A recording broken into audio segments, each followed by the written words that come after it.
Morning, afternoon, evening, as the case may be in your part of the world. For those of you who don't know me, I'm Zen Archer, and a friend of mine did a video talking about social media, and as I take it, some of his friends at the nightclub, bar, local grill, I don't know if they were complaining, but at least saying, that he spends an awful lot of time online, and he wanted to know, what is your take on social media?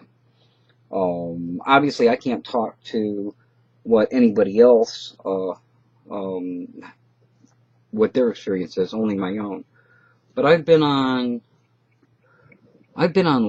since the internet opened up. In fact, I was on the internet, working at a library when Mosaic became available, which was the beginning of all of these browsers that we have, Firefox and all that kind of stuff, Mozilla. Anyway, um, I divorced right around that time, and I already was running bulletin board systems and things like that. We eventually moved the whole thing over to the internet, and my first real life relationship that I was involved with after my divorce was thanks to online interaction. I had a friend that I met in chat quite often. I was divorced, and we became very close. One thing led to another, and I put my stuff in the car, and I moved to where she was at, moved in with her, and spent a year there. And it was a fiery relationship. It was, your transition relationship. So it was very fiery. It was also a lot of culture shock because it was a different environment. But it all started with interaction online and getting to know one another online. The difference in that and relationships after that is that with that relationship, I only knew her through our online interaction. So it didn't work out. I came back to Ohio, and I was in Ohio for a short period of time, and met the second relationship after my divorce, and started out the same way. Actually, started out in an IRC chat, and from that IRC chat, then it became video chat, and from video chat, it became her driving to see me on a weekend, and then another weekend, and pretty soon every weekend, and eventually just saying, why don't we move in together? And and that's what we did. I packed my stuff and I went to Iowa. We spent some time in Iowa. Didn't spend a lot of time online once we were together. We didn't spend a lot of time online, but we did spend some. We still kept up with our friends, and I've never really made the distinction between online friends and real life friends. There are some who will say, well, you don't have the responsibilities with online friends, and they're just online friends. You can just turn them off when you're done with them, and that kind of thing. And I have not had that experience. For me, the people that I meet, you guys, are the same people that I meet every day in my life. I've got a group of kayakers that I go with, and I see them, pretty regularly. Every couple of weeks, every month, we go out and share a time together, and it's kind of funny because I spend more time uh, online hanging with friends. Since my accident, I've been on Facebook, and when I'm there, people chat me, "Hey Zen, how you doing? How's the foot feeling?" And I'm like, "Oh, okay." And last night I was talking to two people um, in Facebook text chat for an hour or better, and then when I got bored there, I went over to TalkBox and hung out with my friends, the same as you would go down to a pub or anything else, and just as real. The difference is that when I have a couple of beers with my friends, I don't have to worry about getting a ticket driving home under the influence because I'm already home. And the funny thing is that um, I have a couple of drinks with my friends. I'm the social drinker. So when I go out kayaking, I have a few beer with them. And when I'm online, I have a few beer with them. And other than that, I don't drink. So it's there's no distinction for me. Now there is a downside, and the downside is that online interaction can be much more exciting. On a daily basis, it's more exciting. You can find things that are exciting, or that maybe exciting is not the word, but involved. You know, you can find the things that you're passionate about and argue them and stuff, and you can argue in a way online that you certainly can't in real life. In real life, you might get your lights punched out, but there too, you're expressing a view, and you're hearing views of not just people who are in your local neighborhood or your city, but all over the world. And I really think that social media has made a huge contribution to a more understanding relationship that people have. What I mean by that is, when you talk to people from all over the world, and value systems and financial systems and all of that are different than what yours are, you get a much broader sense of the world, and that can change your opinions when you start, thinking about how other people feel, what they're going through, all of that. And I think that that's an effect, has an effect on the collective conscious, if you will. And so I think it's a positive thing. The downside is, though, it is exciting, and it's so much easier to just sit at your desk and sit back and talk and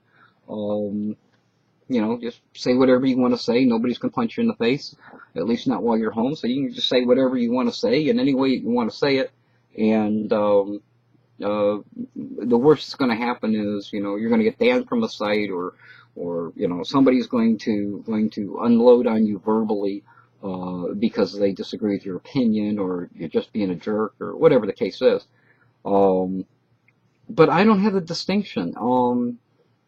The danger is if this is your only interaction, then there's a problem. But if you work a 9 to 5, you've got guys that you work with, and you see the lady at the grocery store, and your bank teller, and if you go out to the pub and have a couple of drinks, you got friends there. So as long as you keep that real world interaction going, then social media can be very broad. When I divorced, my son and I, we put Quake on our computers, and we played Quake. I was in a different state, but I could still play with my son, who was in Ohio. And we didn't do it as often as I would have liked to, but that was a positive thing. And I see that today. My roommate's daughter gets online and plays an online game with her father, who's in he's not in another state, but he's in another city that's a good distance away. And so they still have that interaction while they're apart. I mean, after all, this is a fancier telephone. That's what it is. It's a fancy telephone that lets you see pictures that move. But at the end of the day, that's what this is. It's a fancy telephone. In addition to that, of course, it's a great tool to find out about whatever you want to find out about.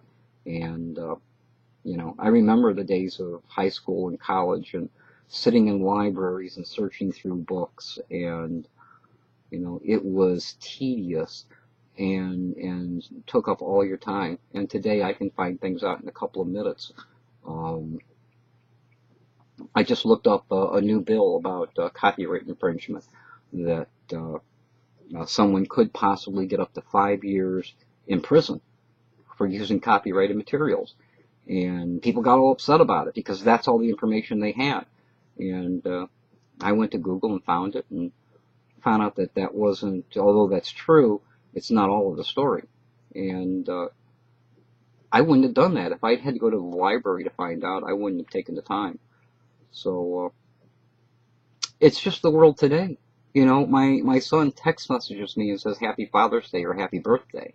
And when I grew up, you didn't get broke up with by mail. You didn't, it wasn't personal if you got it by mail.